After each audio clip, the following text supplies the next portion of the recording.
Problem लिखना, compute the value of, problem है compute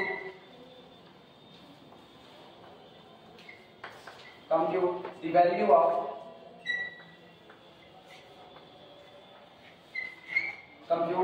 of double integration over the region capital R y dx dy where capital R is the region, where capital R is the region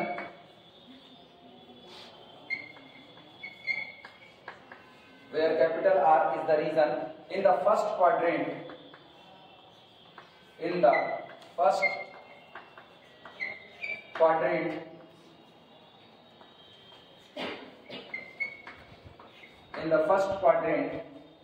bounded by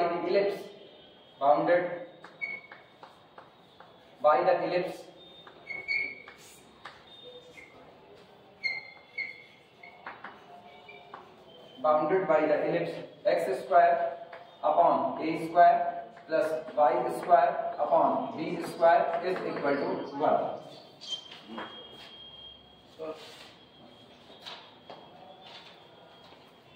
सबसे पीछे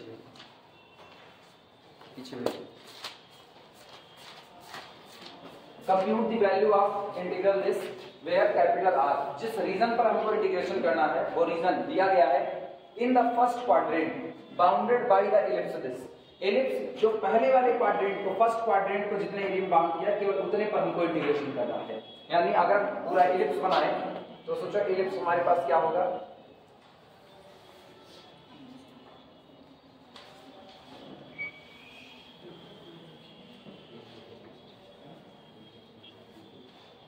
मान लो ऐसा ellipse है, थोड़ा गड़बड़ है लेकिन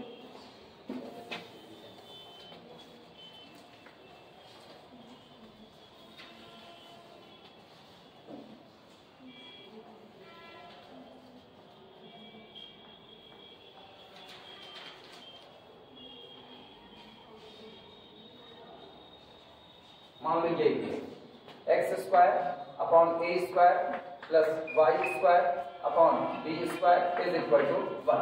ठीक, जिस रीजन पर इंटीग्रेट करना है वो रीजन पर जाना। Compute the value of this integral where capital R region कौन सा है, is the region in the first quadrant bounded by the ellipse.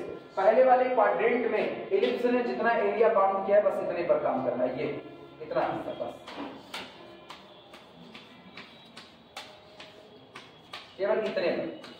तो रीजन ऑफ इंटीग्रेशन केवल और केवल ये इतना है कैपिटल, यानी ये बाकी के हिस्से यूज में नहीं है, तो इस पर कट लगा दे रहे हैं, ये यूज में नहीं है। कैपिटल आर जिस रीजन पर इंटीग्रेट करना है वो केवल और केवल फर्स्ट क्वाड्रेंट में इलिप्स के द्वारा बाउंडेड रीजन है। नोट करो, फिगर बनाओ। अच्छा, सबको एक बात पता है, क्योंकि इलिप्स का equation x square upon a square plus y square upon b square है। इसका मतलब ये पॉइंट कौन होगा, a, 0। ये पॉइंट होगा a, 0। ये पॉइंट कौन होगा, 0, a या b, 0, b। ठीक, अब एक स्ट्रिप काटते हैं y एक्सिस के पैरेलल, यानी y की लिमिट को हम वेरिएबल के फॉर्म में लेते हैं। ध्यान देना, जब इस स्ट्रिप को y एक्सिस के पैरेलल कट किया तो यहाँ पर जब स्ट्रिप का लोअर एंड है वो किस पर मौजूद है, x एक्सिस पर। तो x एक्सिस पर y बराबर कितना, 0। और ये ऊपरी वाले हिस्से पर देखना, यहाँ पर y की वैल्यू इससे दी जाएगी, y की वैल्यू देखना यहाँ से कितनी मिलेगी। अगर हम इसको देखें तो ये लिखा गया है y square upon b square is equal to 1 minus x square upon कितना, a स्क्वायर। b स्क्वायर को उधर भेजो तो y square is equal to b square into 1 minus x square upon कितना हो गया, a स्क्वायर। तो y इज इक्वल टू कितना होगा, अंडर रूट, वो भी किसके साथ, प्लस माइनस। लेकिन मेरा काम केवल और केवल किसके साथ होगा, प्लस के, क्योंकि हमको y का नेगेटिव पोर्शन लेना है। क्लियर हुआ? तो इसका मतलब यहां से मिल जाएगा y is equal to b under root 1 minus x square upon कितना, a स्क्वायर। हम और चाहें तो और सिंप्लीफाई कर सकते हैं, एलसीएम ले लो a स्क्वायर, तो ये हो जाएगा a square minus x square upon a square, और यहां से पूरे में से a स्क्वायर को बाहर करके बाहर वो a आ जाएगा। तो ये बन जाएगा this is equal to b upon a under root a square minus कितना एक्स स्क्वायर, और केवल पॉजिटिव वाला साइन दिया जाएगा। क्लियर है? नोट करो, फिगर बना लो तब शुरुआत करें।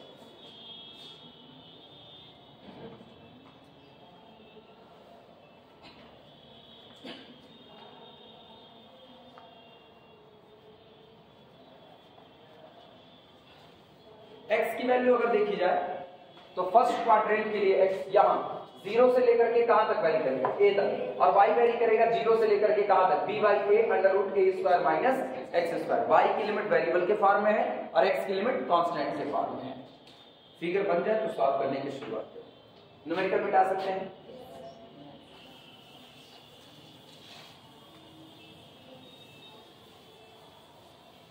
चलो सॉल्यूशन लिखना। सबसे पहले रीजन को पता करते हैं, रीजन आपके फाइव करना लिखना। Clearly region of integration is equal to solution. Clearly region of integration, region of integration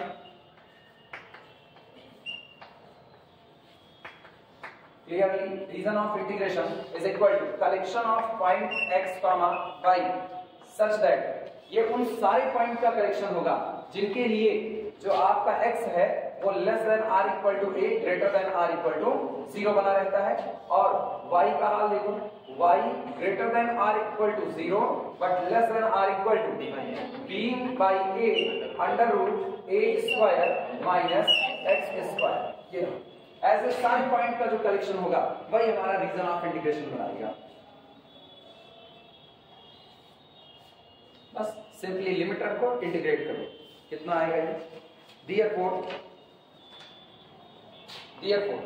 integration over the region R y square नहीं वाई था शायद y d x d y is equal to integration limit जिसकी variable में है पहले उसी के respect में इंटीग्रेट करेंगे। ठीक, y की लिमिट किसके फॉर्म में है, वेरिएबल के, और x की किसके फॉर्म में है, कांस्टेंट के।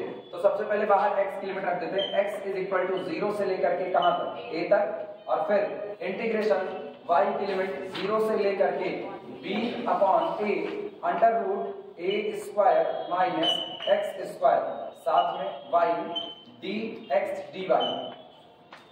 चलो इंटीग्रेट करते हैं। दिस इज इक्वल टू बाहर x की लिमिट x वेरी फ्रॉम 0 से लेकर के कहां तक, a तक, ब्रैकेट के अंदर में लेकर के जा रहे हैं। इंटीग्रेशन फ्रॉम 0 से a b by a under root a square minus x square y, और किसके लिए इंटीग्रेट हुआ पहले, y के लिए dy, और बाहर इंतजार करेगा कौन, dx। y का integration y square by 2 apply करो, फिगर मिटा दो। अब फिगर की काम खत्म हो चुका है, मिटा दिया जाए।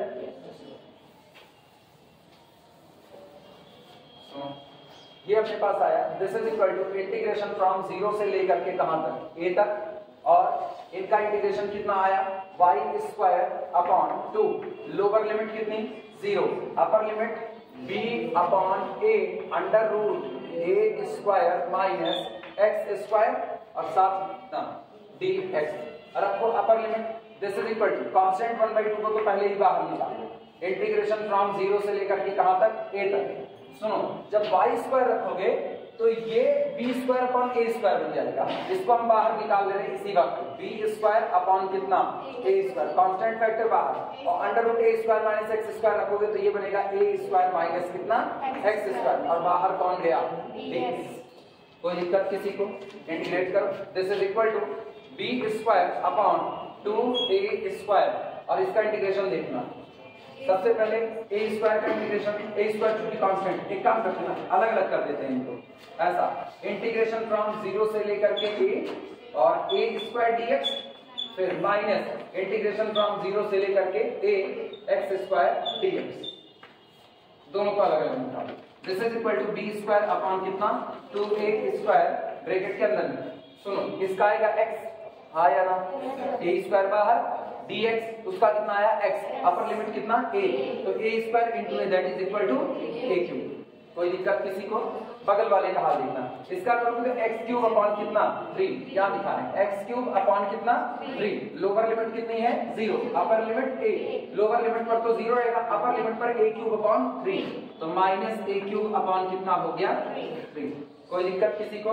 3 एक के 3 और एक ये कम 2a क्यूब अपॉन 3, यानी this is equal to b square upon 2a square into 2a cube upon कितना हो गया 3। इस 2 से ये 2 कैंसिल आउट हो गया, a स्क्वायर से ये पावर 3 कैंसिल आउट हुआ, बचा कितना ab स्क्वायर अपॉन कितना 3। ये आंसर आया, नोट करो।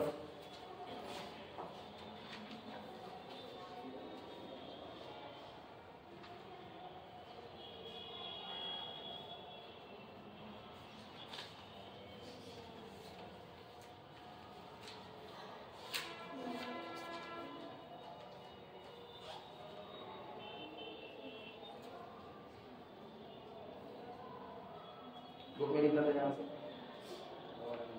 कितना? चेक करो क्वेश्चन नहीं।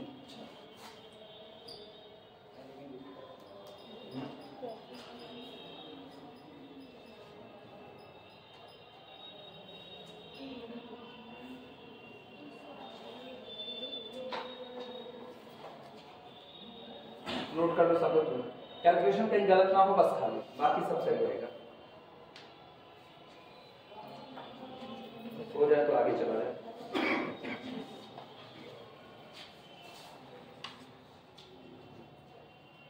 अच्छा एक और क्वेश्चन देखो, क्या ये करवाएं कि नहीं? Double integration dx dy over the area bounded by x is equal to 0, y is equal to 0, x square plus y square is equal to 1 and 5y is equal to 3। मेरे ख्याल से नहीं करवाएं, नहीं करवाएं। चलो ये और करवाएं, फिर अभी एक्सरसाइज क्या पोलर वाले में चलते हैं। सबका हो जाए तो बताना।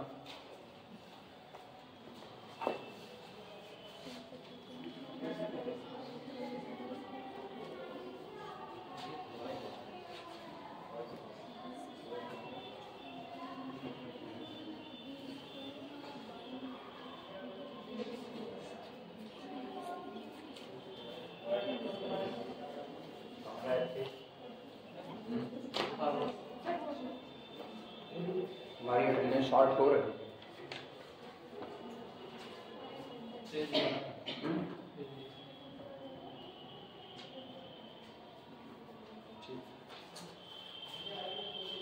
चलो अगला मेथड देखते हैं। हो गया सबका?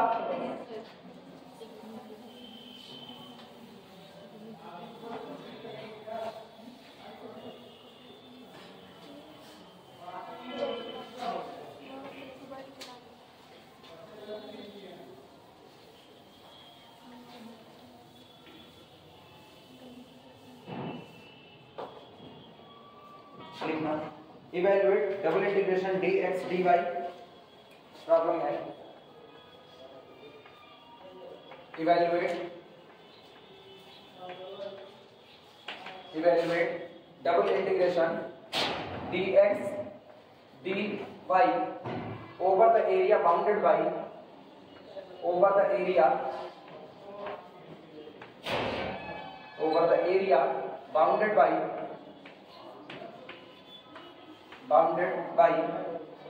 x is equal to 0, comma y is equal to 0, comma x square plus y square is equal to 1 and 5y is equal to 3.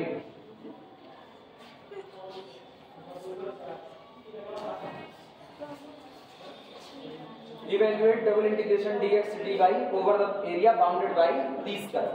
In curve के द्वारा जो एरिया बाउंडेड होगा उस कर्व उस एरिया पर अब हमको इंटीग्रेशन की वैल्यू को कैलकुलेट करना है। नोट करो तो फिगर बनाए।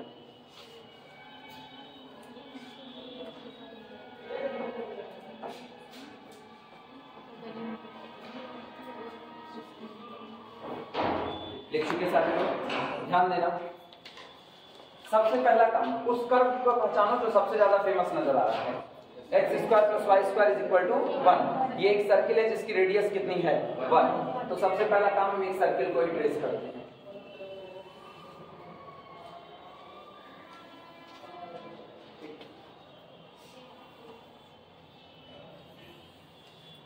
मान लो ये सर्किल है x square plus y square is equal to 1, एक काम ये हो गया। दूसरा x is equal to 0, x is equal to 0 का मतलब कौन सी axis, y axis, y is equal to 0 का मतलब कौन सी एक्सिस, x एक्सिस। तो इसका मतलब ये आपका हो गया y इज इक्वल टू 0, ये आपका हो गया x is equal to 0, x is equal to 0। अच्छा, और गौर करना सर्किल की रेडियस कितनी है 1, तो इसका मतलब ये पॉइंट अगर मांगा जाए तो ये होगा 0, 1 कोऑर्डिनेट इसके। अच्छा, इनका हाल देखना, इस कर्व को पहचानो, ये कितना है y is equal to 3/5, y is equal to 3/5 का मतलब 1 से कम। अगर हम इसकी बात करें तो ये हाइट कितनी आएगी, 1 से कम आएगी, 3 का 5 स्थानांतरण। इसका मतलब यहां से ये लाइन गुजरेगी, देखना ये लाइन, ये जो लाइन है ये लाइन होती है y इज इक्वल टू 3/5, मतलब ये ऐसी लाइन है जिसकी हाइट हर जगह पर एक बराबर बनी रहेगी, यानी y कांस्टेंट रहेगा 3/5, y बदलेगा नहीं। तो रीजन ऑफ इंटीग्रेशन आपका क्या हुआ, रीजन ऑफ इंटीग्रेशन वो हुआ जो y बराबर 0, x बराबर 0 और इस दी गई सर्किल और साथ ही साथ y इज इक्वल टू 3/5, इन चार दिए गए कर्व के द्वारा कैसा होगा, बाउंडेड होगा। गौर करना, सर्किल का पोर्शन ये रहा, ठीक, लाइन का पोर्शन ये रहा, x is equal to 0 line ये और y is equal to 0 line ये। तो आपका रीजन ऑफ इंटीग्रेशन कौन सा आया,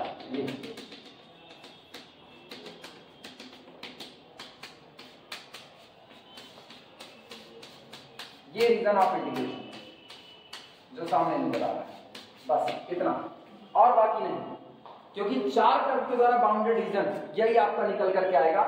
line y is equal to 3/5, line x is equal to 0 दूसरा curve, line y is equal to 0 तीसरा कर्व, और ये आपका curve boundary x square plus y square is equal to 1। चार कर्व के द्वारा जो रीजन बाउंडेड वही आपका रीजन ऑफ इंटीग्रेशन बनेगा। फिगर बनाओ पहले और इसको बता देना रीजन ऑफ इंटीग्रेशन, ऐसे कैपिटल आर लिख देना, बस कैपिटल आर।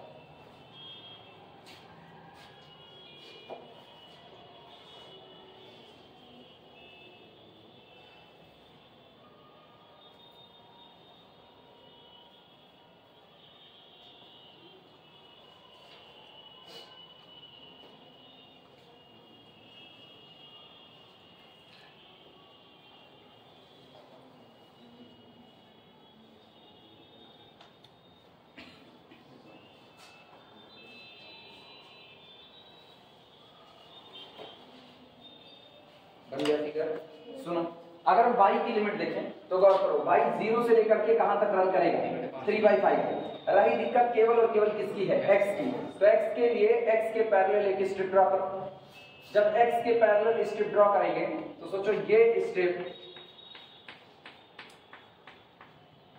इनिशियल कहां पर है, x इज इक्वल टू 0, और ये जो टॉप वाला हिस्सा है ये आपका कहां पर गया, boundary x square plus y square is equal to 1 पर। तो इसका मतलब यहां से x की वैल्यू निकाल लेते हैं, कितना आएगा, x square is equal to 1 minus y square, यानी x is equal to plus minus under root 1 minus y square. लेकिन हम केवल फर्स्ट क्वाड्रेंट में हैं तो नेगेटिव साइन को ड्रॉप कर दिया जाएगा, इसका मतलब x इज इक्वल टू कितना, under root 1 minus y square. तो x 0 से लेकर के वेरी करेगा अंडर रूट 1 माइनस कहां तक, y स्क्वायर तक, और y वेरी करेगा 0 से लेकर के कहां तक, 3/5। चलो शुरुआत करो, लिखना रीजन, सॉल्यूशन, सॉल्यूशन, रीजन, जो आपका रीजन ऑफ इंटीग्रेशन है वो कितना होगा, region is equal to collection of point xy such that, ये उन पॉइंट का कलेक्शन है जो पॉइंट कैसे होंगे कि इन पॉइंट के लिए x less than or equal to under root 1 minus y square and greater than or equal to 0, और y का हाल क्या होगा, y greater than or equal to 0 but less than or equal to 3/5। ऐसे point को इकट्ठे कर लो, यही आपका रीजन ऑफ इंटीग्रेशन बनेगा।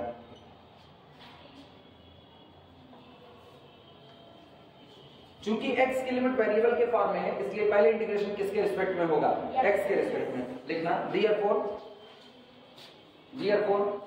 Integration over the region r dx dy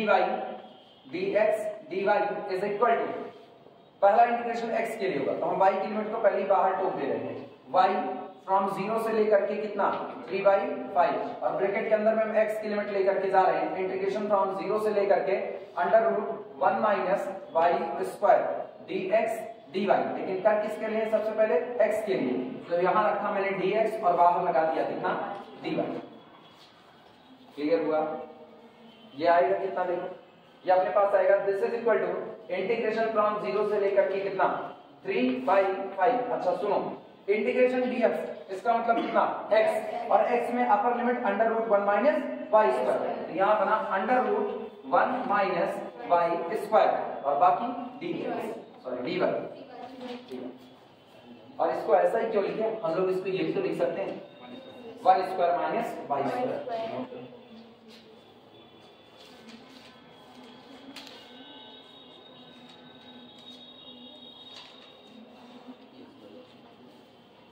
इसे इंटीग्रेट करो, इसे इंटीग्रेट करोगे तो कितना, इसका इंटीग्रेशन तो सीधे फार्मूला बेस है, इसका आएगा y √1 minus y square upon कितना 2 और प्लस 1/2 फिर साइन इनवर्स y, और लिमिट कहां से कहां तक 0 से लेकर के 3/5 तक। लिमिट अप्लाई करो और बताओ कितना आएगा।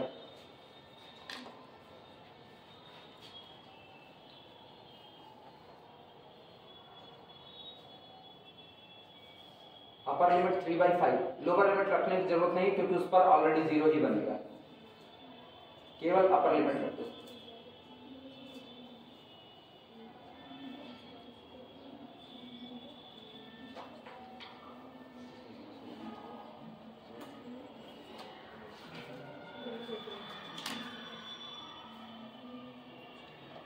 कैलकुलेट करके बताओ। अब इसके बाद तुरंत चल रहे हैं पोलर में निकालने, अब तक कार्टेशियन का, अब पोलर में सॉल्व करेंगे।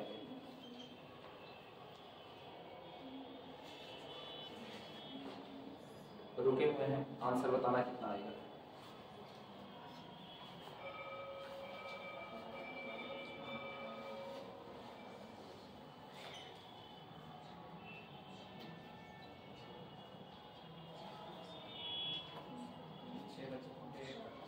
कितना 6/25 6/25 प्लस कितना हाफ साइन इनवर्स 3/5। ठीक है, सही आंसर 3/5 आंसर। कुछ करना नहीं, केवल और केवल 3/5 कर देना है। इधर रखोगे, इधर का 3/5, इधर का 3 3 का 9 9/25 और 9/25 जब इधर करोगे तो ये हो जाएगा 16/25, तो 4 चौक 16, तो 3/5 गुणे 4/5/2 और बाकी इधर का हाल जान रहे हो, एक ही चीज है बाई 3/5। क्लियर हुआ? सॉल्व करने पर इधर वाला आ जाएगा आपका 6/25 और बाकी सामने चीज नोट करो। अगला नंबर उठाएं, अब पोलर में उठाते हैं। कुछ तुम लोग भी करोगे भैया, सारे हम नहीं करवाएंगे, बेफिक्र हो। 11वां जो हम छोड़ रहे हैं, ये मान के चलो जितना हम छोड़ रहे हैं 11वां, find the area of the ellipse by the double integration. दिक्कत कहां फंसेगी तुमको, x की लिमिट चेक करो, x की लिमिट कहां से कहां तक वेरी करेगी, अब तुम लोग बताओगे। रुको next numerical evaluate problem that evaluate integration from 0 to pi integration from 0 से लेकर के a sin theta r d theta dr। ये evaluate integration from 0 to pi integration from 0 to a sin theta r d theta dr, इनका integration करना है। चलो शुरुआत करते हैं। बाहर की लिमिट किसकी, थीटा की, अंदर वाली लिमिट किसकी, r की। जिसकी लिमिट वेरिएबल है उसके लिए पहले इंटीग्रेशन, जिसकी लिमिट कांस्टेंट में है उसके लिए बाद में इंटीग्रेशन। अप्लाई करो, लिखना solution. Integration from 0 to pi integration from 0 to a sin theta r d theta dr is equal to integration from 0 से लेकर के पाई तक और ब्रैकेट के अंदर में वेरिएबल लिमिट इंटीग्रेशन फ्रॉम 0 से लेकर के कहां तक a sin थीटा। किसके लिए इंटीग्रेट कर रहे हैं, r के लिए, थीटा के लिए, आर के लिए तो आर अंदर में रहेगा आर और साथ में कौन डी आर और पूरे के बाहर भेज दिए कितना डी थीटा, यानी this is equal to integration from 0 से लेकर के कहां तक पाई ब्रैकेट के अंदर में इसका इंटीग्रेशन कितना आया आर स्क्वायर अपॉन 2, लिमिट कहां से कहां तक 0 से लेकर के a sin थीटा साथ में कौन था डी थीटा के रिस्पेक्ट में इंटीग्रेशन। क्लियर हुआ? अपर लिमिट रखो 1/2 को बाहर खींचिए तो दिस इज इक्वल टू 1/2 बाहर इंटीग्रेशन फ्रॉम 0 से लेकर के कहां तक पाई और upper limit a square sin square theta, तो हम एक काम करते हैं ना a स्क्वायर भी बाहर कर और यहां कितना आया sin स्क्वायर थीटा साथ में कितना d थीटा।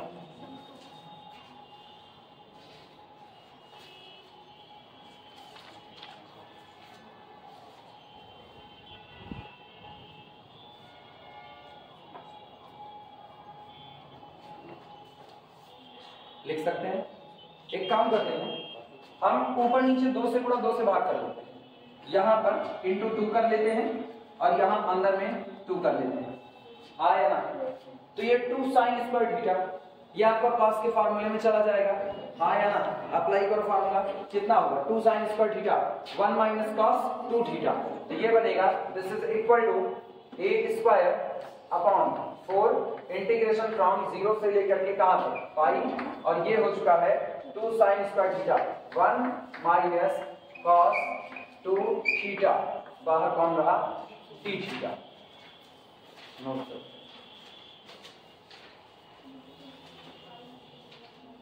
सिंपली इंटीग्रेट करो cos का इंटीग्रेशन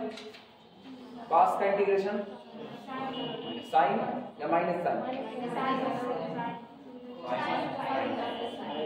साइन याद रखना नहीं गड़बड़ सड़बड़। This is equal to a square upon 4, पता है सबसे आसान, अगर भूलो ना बड़े लोग कंफ्यूज हो जाते हैं, अगर भूलो तो बड़े आसानी से याद रखो साइन का डिफरेंशिएशन cos, तो cos का इंटीग्रेशन साइन और उल्टे वाले में ना एक नेगेटिव चढ़ जाएगा, ठीक, cos का डिफरेंशिएशन माइनस साइन, तो साइन का इंटीग्रेशन माइनस cos, मतलब एक माइनस साइन के साथ आएगा, ठीक, करो इंटीग्रेशन बोल। इसका इंटीग्रेशन कितना theta minus minus minus plus 1/2 और इसका कितना हो गया sin 2 थीटा, लोअर लिमिट कितनी 0 अपर लिमिट कितना पाई, कैलकुलेट करो बताओ कितना आएगा। केवल अपर लिमिट का चक्कर है, लोअर लिमिट पर तो सारी वैल्यू 0 रहेगी नहीं। This is equal to a square upon 4 bracket के अंदर में pi plus 1/2 sine 2 pi, sine 2 pi की वैल्यू हाँ कहां पर cos का इंटीग्रेशन साइन, अच्छा हाँ हम ही गलती की है, हाँ सॉरी -1/2 साइन, ठीक, ये आपका कितना माइनस। चलो अब लिमिट रख करके बताओ कितना, कैलकुलेट करके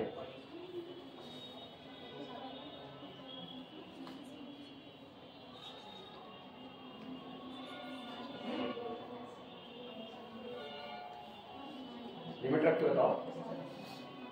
नहीं हम रुकिए, अगर उतना नहीं निकालोगे sin 2 पाई की वैल्यू निकालो, आंसर नोट करो, वैल्यू याद रखना, अगर वैल्यू इधर उधर भूले तो फिर गए काम से, फिर नहीं समझ में आने वाला।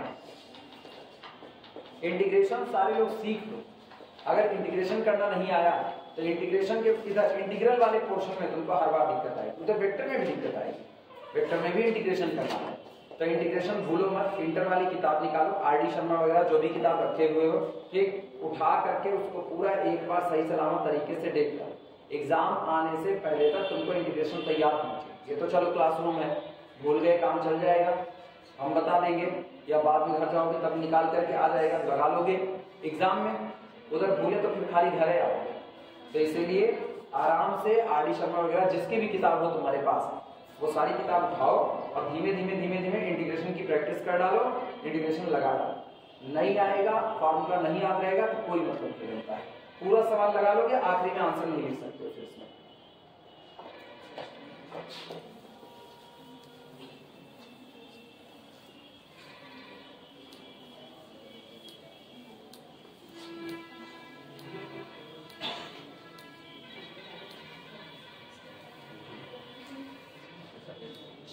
अगला सवाल लिखना। इवैल्यूएट प्रॉब्लम है, problem evaluate integration from 0 to pi, integration from 0 to pi, integration from 0 to a 1 plus cos theta, 1 plus cos theta, r cube sin theta, r cube sin theta cos theta d theta dr, d theta dr, ये integrate करना। Evaluate integration from 0 to pi, 0 to a 1 plus cos theta, r cube sin theta cos theta d theta dr। Polar में इस double integration को solve करना है। फिर वही बात, 0 से पाई किसकी लिमिट है? थीटा की। r की लिमिट किसमें है? वेरिएबल में। तो पहले किसके रिस्पेक्ट में इंटीग्रेट करेंगे? r के, और बाद में किसके लिए? थीटा। जब तक r के लिए करें थीटा कैसा बना रहेगा? कांस्टेंट। चलो शुरुआत करते हैं। लिखना सॉल्यूशन। इंटीग्रेशन थीटा वेरी कर रहा है 0 से लेकर के कहां तक? पाई। ठीक, ब्रैकेट के पूरा एक बार लिखते हैं। इंटीग्रेशन r वेरी कर रहा है 0 से लेकर के a into 1 plus cos theta और r cube sign theta cos theta d theta d are. ये बराबर होगा इंटीग्रेशन थीटा वेरी फ्रॉम 0 से लेकर के पाई, इसको बाहर रखो ब्रैकेट के अंदर में, इंटीग्रेशन r वेरी फ्रॉम 0 से लेकर के a 1 प्लस कॉस थीटा। अब ध्यान देना, जब तक r के लिए थीटा कैसा बना रहेगा? कांस्टेंट। इसका मतलब साइन थीटा कॉस थीटा बाहर रखना है, केवल और केवल कितना? r क्यूब dr, और बाहर हमने रख दिया है साइन थीटा कॉस थीटा और साथ में कौन है? d theta. इसका हुआ r to the power 4/4, r to the power 3 का integration. This is equal to integration from 0 से लेकर के कहां तक? पाई। ब्रैकेट के अंदर में r to the power 4 upon 4। Lower limit कहां से है? 0। अपर लिमिट कितना?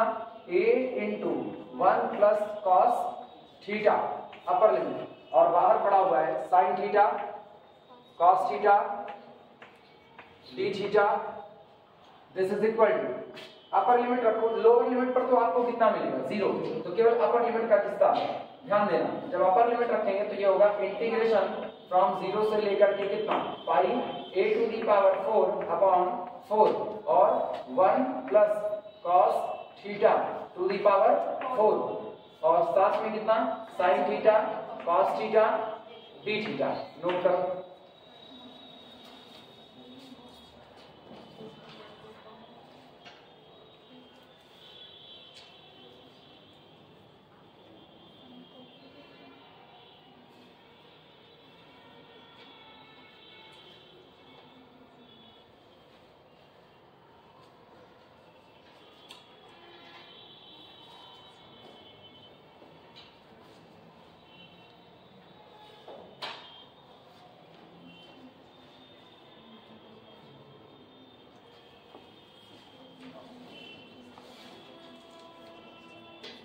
हो जाए तो बताना।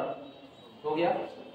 फिर सुनना, दिस इज इक्वल टू, ये आपका होगा a to the power 4 upon कितना? 4। इंटीग्रेशन फ्रॉम 0 से लेकर के पाई, बाकी का हिस्सा अभी हम एज इट इज लिख रहे हैं। 1 plus cos theta to the whole power 4 sine theta cos theta d theta.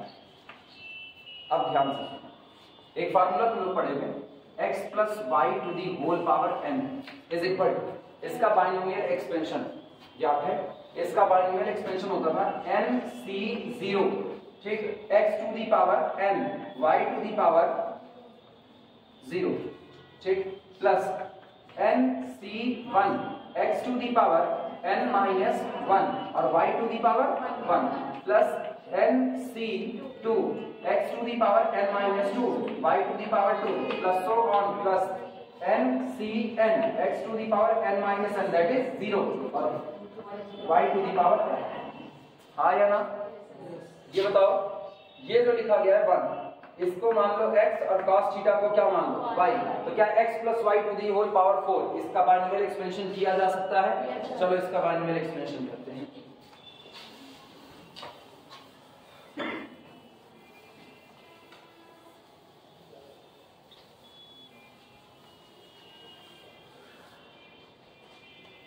ध्यान देना this is equal to a to the power 4 upon 4 ये आपका बाहर है इंटीग्रेशन फ्रॉम 0 से लेकर के कहां तक पाई और ब्रैकेट के अंदर का हाफ सुना एक्सपेंड करो nc0 तो nc0 ठीक x to the power n मतलब 1 टू दी पावर 4 कोई फर्क नहीं और cos की 0 यानी केवल और केवल कितना रहा केवल nc0 रहेगा किसी को कोई दिक्कत।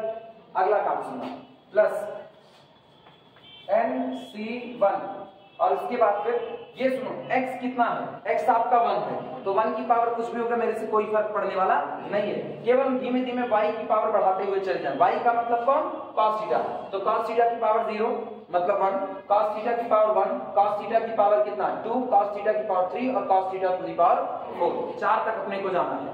तो इसका मतलब nc1 cos theta plus nc2 cos square theta plus nc3 cos cube theta और प्लस nc4 cos की पावर 4 थीटा लिखा जा सकता है।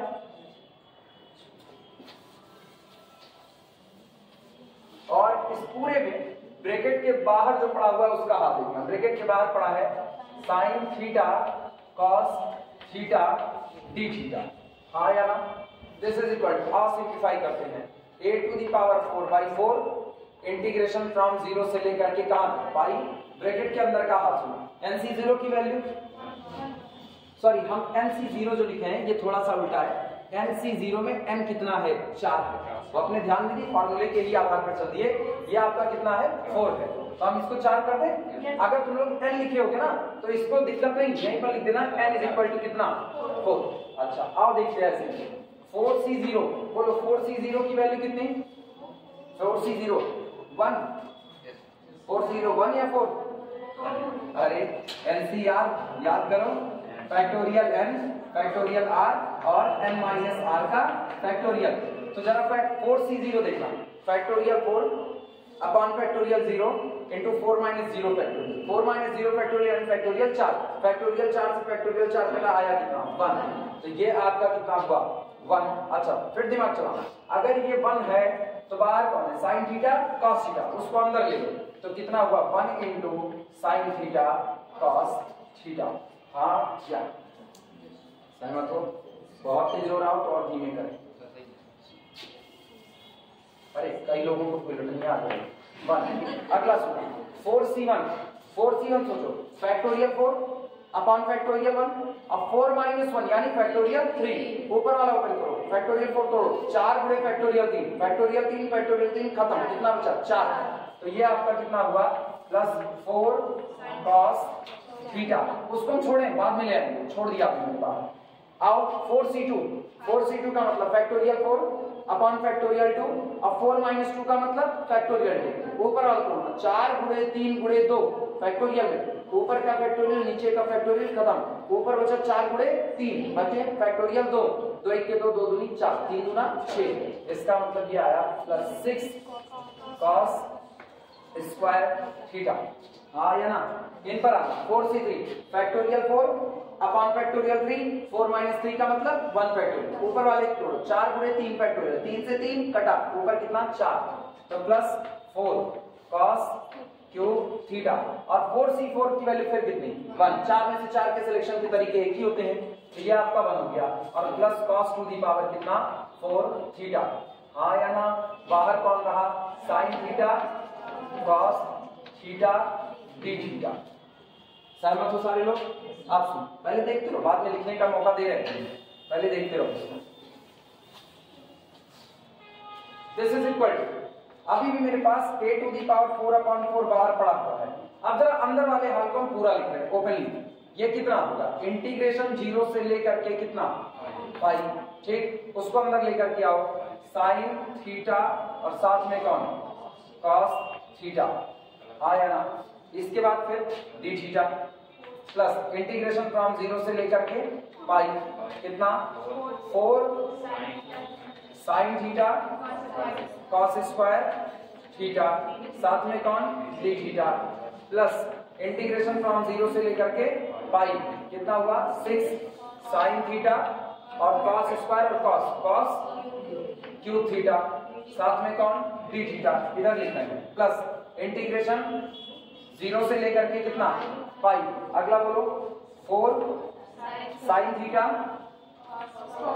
कॉस की पावर 4 थीटा डी थीटा और लास्ट प्लस इंटीग्रेशन 0 से लेकर के पाई साथ में कितना साइन थीटा कॉस की पावर 5 थीटा डी थीटा और ये ब्रैकेट यहाँ पर क्लोज। अब पहले तुम लोग पूरा लिख लो तब हम पहले पूरा लिख लो।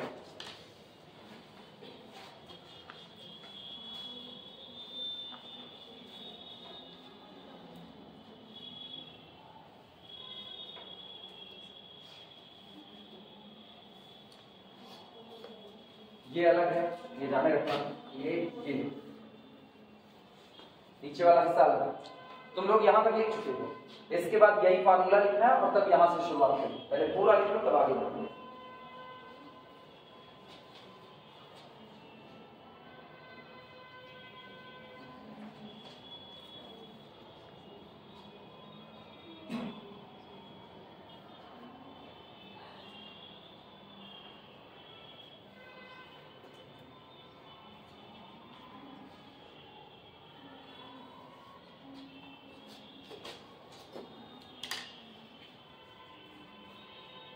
ये छुट्टी वाले नोटिस हर क्लास डिस्टर्ब की है, थर्ड सेमेस्टर में भी ऐसे, एमएससी में भी ऐसे, बीएससी की जितनी क्लासेस थी सबको ये डिस्टर्ब किए।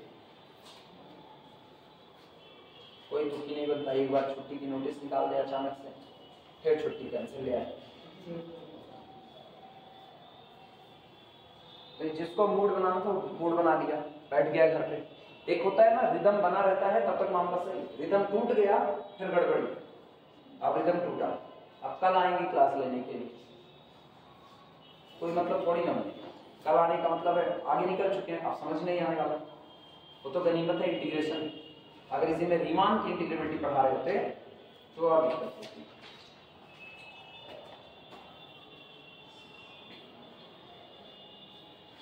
हो जाएगा तो तब तक वीडियो रोकते हैं, कहानी चल रहा है ना मतलब।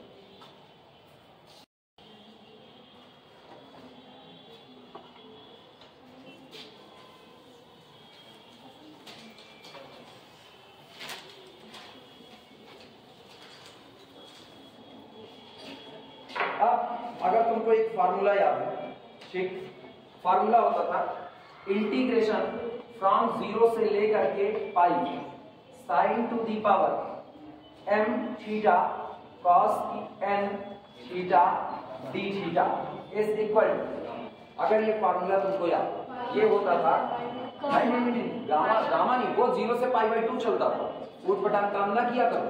ये 0 से कितना है पाई, कहीं का भी फार्मूला डाल दो, ऐसा काम ना करना, नहीं पता चलेगा एग्जाम में ना इधर का आंसर उधर नजर आएगा, उधर का इधर और कॉपी कहीं और नजर आएगा। ये सारा काम ना करना। ये आपका होता है दिस इज इक्वल टू, इसकी वैल्यू सीधे सीधे 0 होती है, ठीक, अगर कॉस के ऊपर लगी हुई ये पावर ऑड होती है। भगवान जाने कितना याद है, अब लिखो नहीं याद है तो जब n इज इक्वल टू कितना होगा ऑड, अगर ये कॉस के ऊपर जो पावर लगी है अगर ये पावर ऑड है तो सीधे सीधे इंटीग्रल की वैल्यू कितनी हो जाएगी 0, और अगर ये पावर आपकी इवन हो गई n इज इक्वल टू कितना इवन, इवन होने पर ये वैल्यू होगी 2 टाइम्स ऑफ इंटीग्रेशन फ्रॉम 0 से π/2, ठीक, साइन की m थीटा cos की n थीटा, थोड़ा दूर कर देते इसको, जब n इज इक्वल टू कितना होगा इवन, फार्मूला नोट करो using this integration 0 to pi sin km theta cos km theta d theta is equal to 2 times integration 0 to pi by 2 sin km theta cos n theta। जब आपका cos के ऊपर लगी हुई power कैसी होगी, even, और अगर cos के ऊपर लगी पावर ऑड होगी तो इंटीग्रेशन कितना आएगा, 0 आएगा।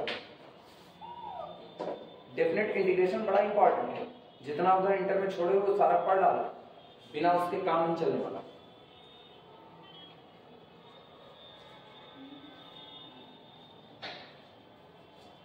इसके आधार पर ऊपर जो ये बड़ा सा इंटीग्रेशन वाला पोर्शन लिखा गया है, इसमें जहां जहां cos की पावर ऑड है वो पूरा इंटीग्रेशन कैसा, 0। गौर करना, पहले में cos की पावर 1 ऑड है तो ये पूरा 0।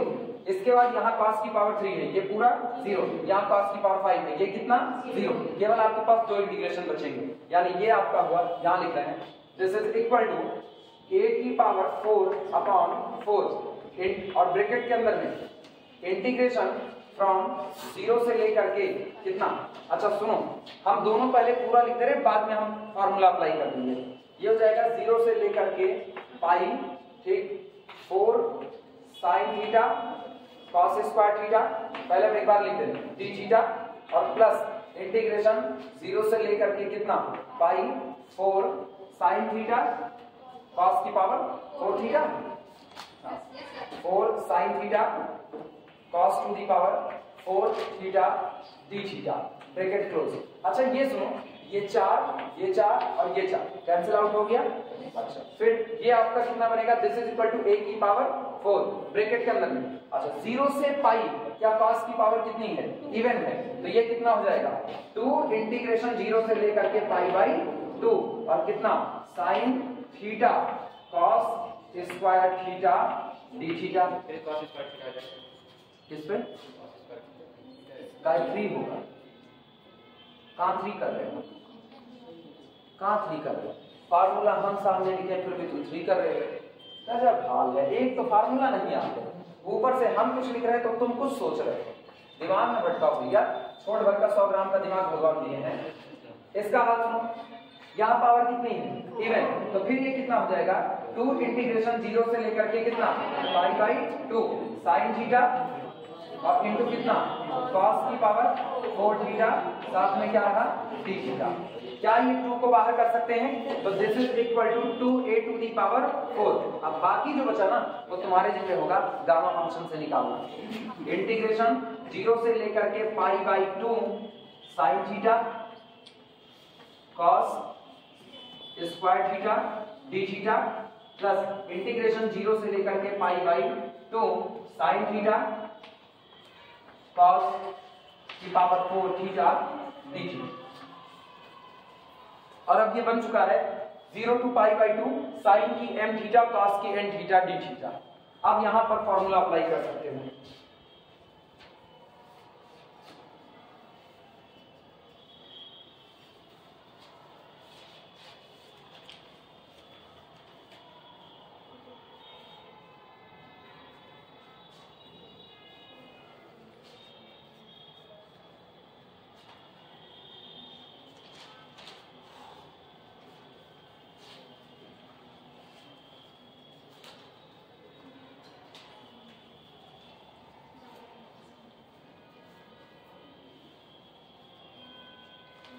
ऊपर का हम निकाल सकते हैं।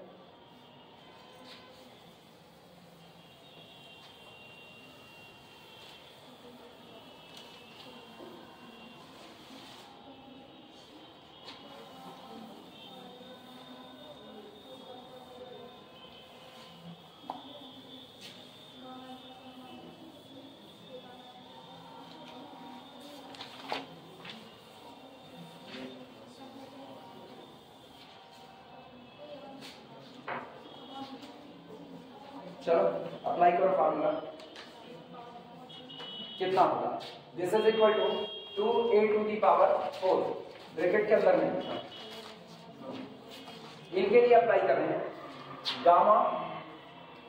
गामा 1 प्लस 1 अपॉन 2, याद है gamma m plus 1 upon 2, gamma m plus 1 upon 2 upon 2 gamma m plus n plus 2 upon 2। तो ये होगा गामा, यहाँ पर पावर कितनी है 1, तो 1 + 1/2, और इसके बाद अगले में देख रहा है गामा 2 + 1 अपॉन कितना 2, और डिवाइडेड बाई 2 गामा 1 + 2 + 2 अपॉन कितना 2। पहला हुआ। अगला सुनो, दूसरे वाले में जाओ तो प्लस उसके लिए गामा, फिर कितना 1 + 1/2 यानी कि 1 ही रहेगा, 1 + 1/2, इसके बाद gamma 4 + 1/2 whole divided by 2 gamma 1 + 4 + 2/2 आया ना, ब्रैकेट क्लोज कर दो। अच्छा, फिर एक चीज देखना, ये 2 और ये 2 कैंसिल आउट, ये एक दूसरे को खत्म किए।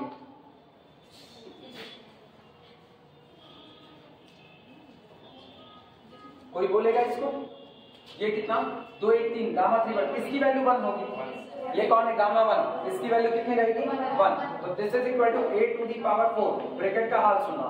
यहां बचा गामा 3/2 अपॉन इनका सुनो 2 2 4 5, ये है आपका गामा 5/2, ठीक, प्लस उनका बोलो ये कितना 1 4 5 गामा 5/2 डिवाइडेड बाई इनका हाल बोलो गामा 4 2 6 1 7 गामा 7/2। हाँ या ना, दिस इज इक्वल टू 8⁴। आओ कैलकुलेट करो, इसको रहने दो, गामा 3/2 डिवाइडेड बाई इनको बोलो, इनको क्या किया जाए 3/2 गामा 3/2। याद आया? फार्मूला पलट करके देख सकते हो अगर भूले हुए, फार्मूला पलट करके देख लो कितना होता है n-1 गामा n-1, एक कम होकर के बाहर निकलता था और गामा n-1 होता था। याद आया? फिर सुनो, प्लस इनका हाल बोलो, इसको छोड़ दो एज इट इज, कितना गामा 5/2 अपॉन एक कम करो कितना 5/2 गामा 5/2। अच्छा, ये इनसे कैंसिल आउट, ये इनसे कैंसिल आउट, हाँ या ना, इसको पलटो, ये कितना है 2/3, ये कितना है 2/5, तो this is equal to 8⁴ bracket में 2/3 + 2/5 कितना आएगा 8⁴ 16/15। आंसर नोट करो, 8⁴ 16/15।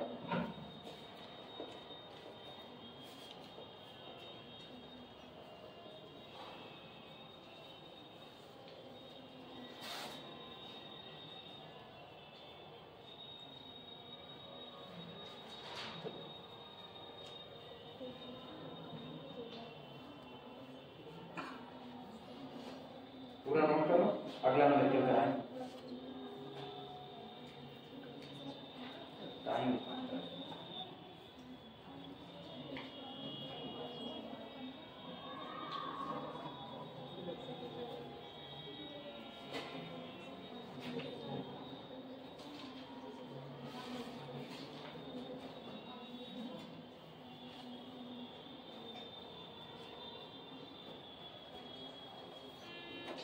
हो जाए तो बताना।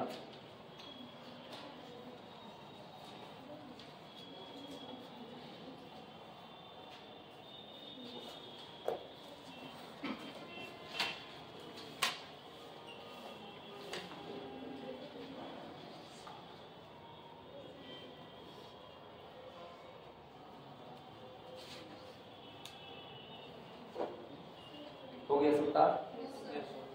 अगला नंबर क्यों देखो, लिखो लिखो लिखो जल्दी लिखो।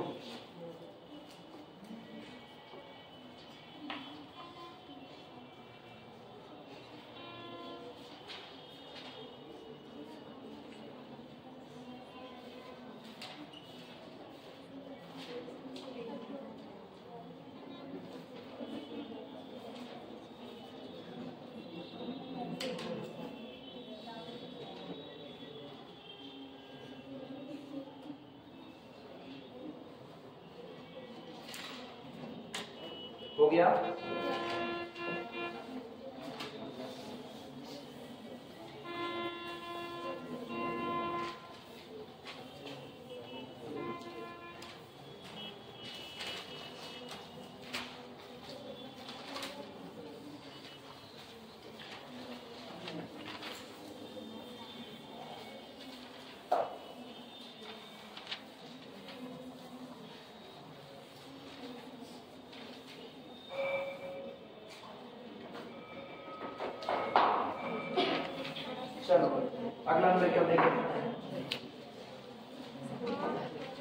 प्रॉब्लम लिखना, इवैल्यूएट डबल इंटीग्रेशन, प्रॉब्लम है evaluate double integration r square d theta D r square d theta D over the area of the circle, over the area of the circle, over the area of the circle r is equal to a cos theta। ये circle का equation है polar form में। This is equation of circle in polar form. कह रहे हैं ये circle है polar में, r is equal to a cos theta. ठीक, आप इस दिए गए डबल इंटीग्रेशन को कैलकुलेट कीजिए किस एरिया पर, over the area of the circle, this, उस एरिया पर जो एरिया इस सर्किल के द्वारा कवर किया गया हुआ है। ठीक, यहां से पोलर कर्व में आ रहे हैं। अब ये रहा कार्डियाइड रहा, एक क्वेश्चन है लेमनेस्केट का, 2 या 3 क्वेश्चन कार्डियाइड के हैं, तो कार्डियाइड वाले तो बन जाएंगे। लेमनेस्केट वाले में भी चाहे तो हम बना तुरंत का तुरंत, ठीक है, हमको लेमनेस्केट याद है, लेकिन तुमको ट्रेसिंग सीखनी पड़ेगी। वो जेएन सर के जिम्मे है, जेएन सर जब पढ़ा रहे होंगे तो वहां पर कार्टेशियन में और इसमें पोलर दोनों में कट ट्रेसिंग सिखाएंगे। वहां पर तुमको पता चलेगा कार्डियाइड को, लेमनेस्केट को, बर्नौली फोरलिप्स, इनको ट्रेस कैसे किया जाता है। या हम सीधे अपने कर्व लेकर के उससे काम चला लेते हैं। सबसे पहले फिगर ही बना देना। सुनो, ये जो सर्किल है, ये सर्किल ओरिजिन से यानी कि पोल से होकर के गुजरती है। थोड़ा सा कार्टेशियन के बारे में ऐसे रफली जान लो, जैसे हम लोग पोलर के बारे में कार्टेशियन में करते हैं, तो कार्टेशियन में किसी भी पॉइंट का कोऑर्डिनेट बताने के लिए मेरे पास एक तो ये लाइन होती है एक्स एक्सिस, एक कौन होती है वाई एक्सिस। एक्स पर कितना चले, वाई पर कितना चले, उसके आधार पर हम इसके कोऑर्डिनेट डिसाइड करते हैं, एक्स कॉमा वाई। ये तो हो गई बातें कार्टेशियन की। पोलर क्या होता है, पोलर में किसी भी पॉइंट की पोजीशन को बताने के लिए हम 2 कोऑर्डिनेट का इस्तेमाल करते हैं। एक कोऑर्डिनेट r होता है, दूसरा कोऑर्डिनेट थीटा। जो r होता है ये आपका रेडियस वेक्टर होता है, और जो थीटा होता है ये आपका वेक्टोरियल एंगल होता है। चूंकि जब कार्टेशियन पढ़ा जाता है तो यहाँ पर आपके पास 2 लाइनें होती हैं, दोनों लाइनें एक दूसरे के परपेंडिकुलर होती है। जब आप पोलर पढ़ रहे हो तो आपके पास 2 ऑब्जेक्ट होते हैं, एक ऑब्जेक्ट को पोल कहा जाता है जो आपका ओरिजिन होता है, और दूसरा जो आपका ऑब्जेक्ट होता है उस ऑब्जेक्ट को इनिशियल लाइन कही जाती है। जैसे ये लाइन मेरे लिए किसका काम करेगी, इनिशियल लाइन का, और ये लाइन जहां से स्टार्ट हुई है इस पॉइंट को हम लोग क्या कहेंगे, पोल कहेंगे। अब अगर मुझको इस प्लेन में किसी भी पॉइंट की पोजीशन बतानी हो तो हम क्या करेंगे, जैसे मान लो यहाँ पर पॉइंट है, तो मुझको इसकी पोजीशन बताने के लिए 2 चीज पता होनी चाहिए। पहली बात, पोल से ये कितनी दूरी पर मौजूद है, वो दूरी रेडियस वेक्टर r कहलाती है, वो पता है, और इनिशियल लाइन से कितने का एंगल बना रहा है, ये एंगल मुझको क्या पता होना चाहिए, थीटा। तो इसके कोऑर्डिनेट बन जाएंगे r, थीटा। ये होता है किसी दिए गए पॉइंट का पोलर कोऑर्डिनेट, जो r में और किसमें दिया जाता है, थीटा में। क्लियर है इतनी बातें। अब इसी तरीके से सारे कार्टेशियन के जो कर्व होते हैं उनको पोलर में भी ट्रेस किया जा सकता है। तो जब उनको पोलर में ट्रेस करेंगे तो जो सर्किल आपका निकल करके आता है, सर्किल का इक्वेशन खींचता है r is equal to a cos थीटा, और ये सर्किल पोल से होकर के जाती है। फिगर बनाना इसके लिए,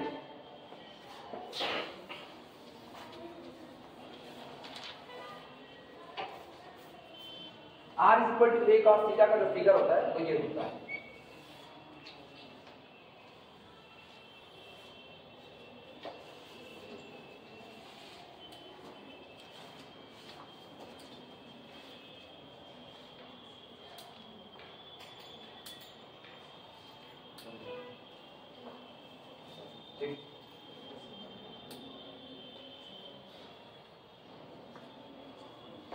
ये आपका पोल होता है, ठीक, और ये रेडियस वेक्टर होता है, ठीक।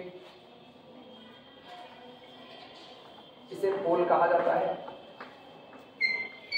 पोल, ठीक। सुनो, जब एंगल थीटा 0 होगा तो सोचो रेडियस वेक्टर कितना होगा। किसी पॉइंट की पोल से दूरी उस पॉइंट का रेडियस वेक्टर कहलाती है। वापस ध्यान से सुनना, किसी पॉइंट की पोल से जो डिस्टेंस आती है यही उस पॉइंट का क्या कहलाती है, रेडियस वेक्टर। तो अगर मुझको ये पता लग जाए कि इसका रेडियस वेक्टर कितना है तो हम रेडियस का अंदाजा लगा सकते हैं। लेकिन अगर हमको यहाँ पर रहना है तो गौर करो, ये आप इनिशियल लाइन है, जब ये आपकी इनिशियल लाइन है तो स्टार्टिंग में बस ऐसा ही, तो एंगल थीटा कितना रहेगा 0, यानी आप एंगल थीटा को यहाँ पर 0 रखो तो आपको रेडियस वेक्टर r बराबर कितना मिल जाएगा a, तो इसका मतलब ये पॉइंट आपका फॉर्म बन जाएगा a बन जाएगा। अगर कोई इसका कोऑर्डिनेट मांगे तो इसका कोऑर्डिनेट क्या होगा a, 0 होगा, क्योंकि इसका रेडियस वेक्टर कितना है, पोल से इसकी दूरी वो a हो गई और इसका एंगल कितना हो गया 0 हो गया। फिगर बनाओ पहले ये, अभी हम फिगर में और कुछ ले लेंगे, पहले ये फिगर बना लो फिर कुछ और लिखते हैं। साफ सुथरा बनाना, फिगर में भी और बातें लिखनी पड़ेगी।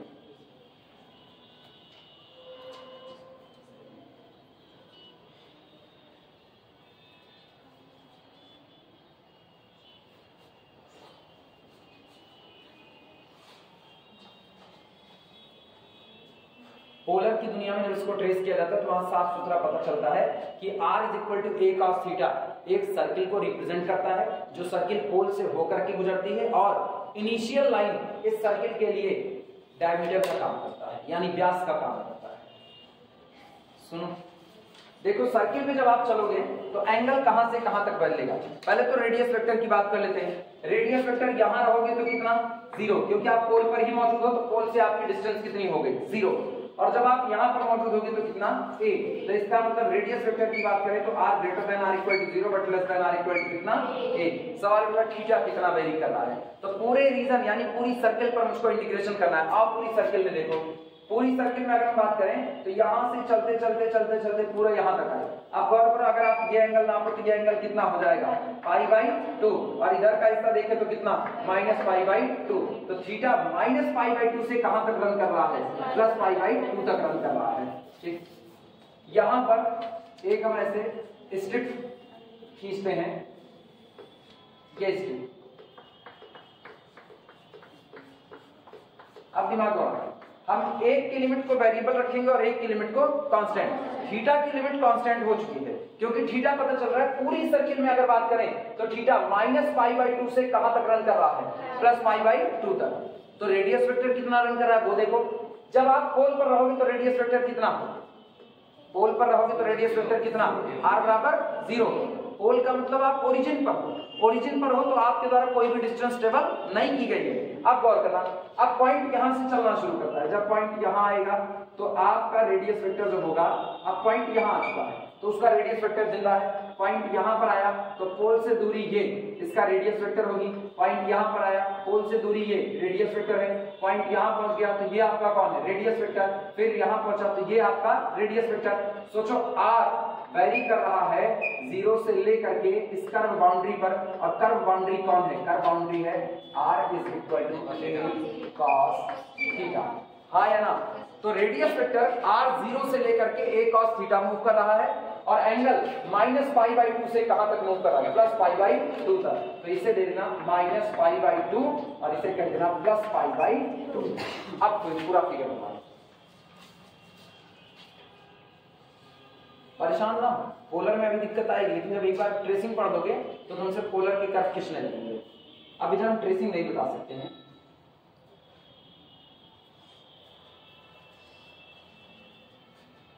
अगर इस स्ट्रिप की बात करें तो जो स्ट्रिप हमने खींची हुई है, जो पट्टी खींची गई है, ये पट्टी r = 0 से शुरू होती है और r = a cos थीटा पर टर्मिनेट यानी कि खत्म होती है। लिखना चाहो तो ऐसे लिख सकते हो इस तरीके से, strip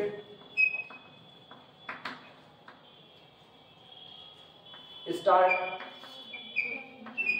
from r = 0 and terminate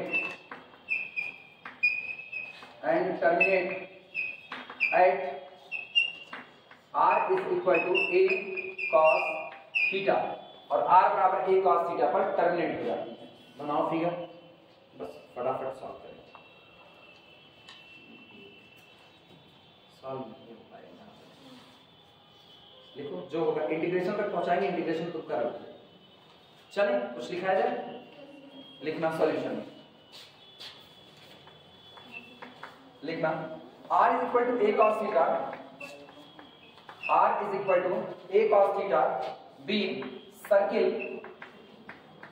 circle passes through pole passes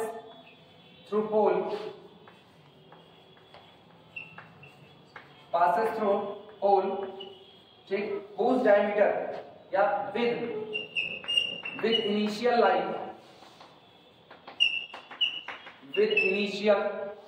line as diameter. R is equal to a cos theta एक सर्किल होता है जो कि पोल से गुजरता है और इनिशियल लाइन को कंटेन करता है एज लाइक द डायमीटर, अपने व्यास के तौर पर।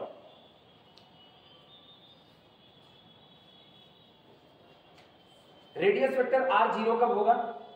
रेडियस वेक्टर r0 उस दिन होगा जिस दिन आपका गौर करना r यहां पर कितना होगा 0। r0 होने का मतलब है r बराबर दिया कितना गया है, गौर करना r बराबर a cos थीटा। जब आप r को 0 करोगे तो a cos थीटा बराबर 0, यानी हम यहां पर लिख रहे हैं r is equal to 0 when जब a cos theta is equal to कितना हो जाए 0, क्योंकि r बराबर कितना दिया गया है a cos theta, that is अर्थात इसका मतलब हुआ r is equal to 0 when a तो 0 हो नहीं सकता, when cos theta is equal to कितना 0। इसका मतलब क्या होगा, that is r is equal to 0 when theta is equal to plus minus pi by 2। ये रहा। और तुम गौर करो जब पॉइंट यहां से चला, अब गौर करना पॉइंट यहां से चला यहां पहुंचा, एंगल थीटा बराबर 0, इधर जा रहा है पॉइंट इधर, तो जैसे जैसे पॉइंट जब पॉइंट यहां पर पहुंच जाएगा तो ये बताओ यहां पहुंचेगा तो आपका थीटा एंगल कितना हो जाएगा पाई by 2, sorry minus pi by 2, क्योंकि आप नेगेटिव डायरेक्शन नाप रहे हो। और यहां पर पहुंच गया तो पोल पर बैठे हो तो पोल पर r बराबर कितना हो जाएगा 0 हो जाएगा। अच्छा आप इधर से आओ, इधर से यहां तक पहुंच गए तो जब पॉइंट यहां पहुंचा तो रेडियस वेक्टर ये, यहां पहुंचा तो और कम, यहां पहुंचा और कम, यहां पहुंच गया तो आपकी बात फिर थीटा कितना हो गया पाई बाई 2।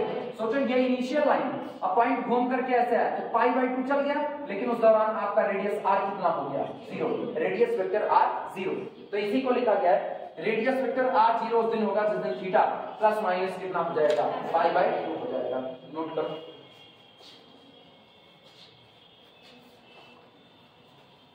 अब रीजन ऑफ इंटीग्रेशन बताने चल रहे हैं, कुछ मिटाए हैं?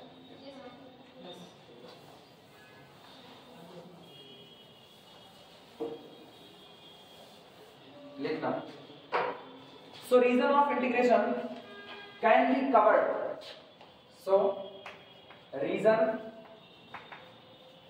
Of integration, so reason of integration can be covered by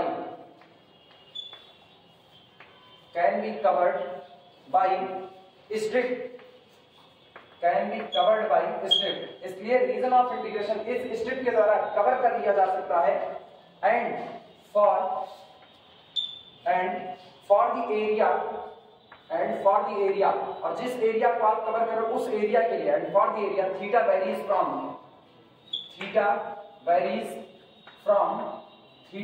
very करेगा कहां से कहां तक, माइनस पाई बाई 2 से लेकर के प्लस पाई बाई 2, क्योंकि आपको पूरी सर्किल को कवर करना है।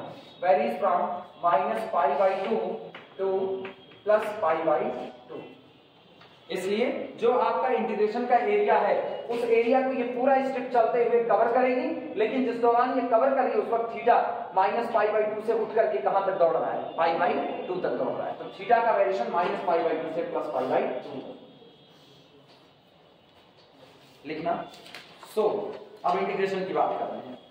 सो इसलिए इंटीग्रेशन आर स्क्वायर था, कितना था आर स्क्वायर डी थीटा दिया, r square d theta d r is equal to integration, सुनो थीटा की लिमिट कांस्टेंट है तो थीटा को सबसे पहले लिमिट लगाए हैं माइनस पाई बाई 2 से लेकर के प्लस पाई बाई 2।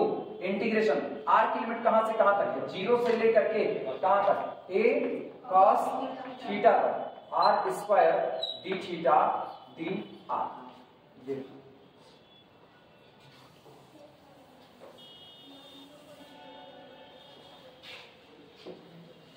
अब ये बताओ this is equal to integration minus pi by 2 से लेकर के कहां तक, प्लस पाई बाई 2।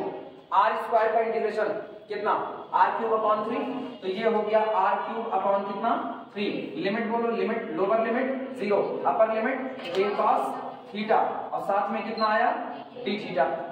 अगर हम अपर लिमिट रखें तो बोलो कितना, a cube cos cube theta, लेकिन a क्यूब बाई 3 कांस्टेंट बाहर निकाल सकते हैं, तो this is equal to a cube upon 3 बाहर integration from minus pi by 2 से लेकर के प्लस पाई बाई 2, और ये हो गया cos क्यूब थीटा, साथ में कितना t थीटा।